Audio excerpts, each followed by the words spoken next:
Qabrda faqat azob emas, lekin unda rohat ham bor.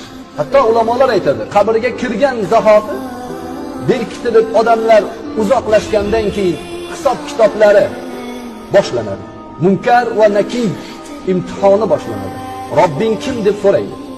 Ba'zi rivoyatlarda o'qigan namozimiz, tutgan ro'zalarimiz, masjidga yurgan qadamlarimiz, bergan sadaqotlarimiz atrofimizni o'rab oladi.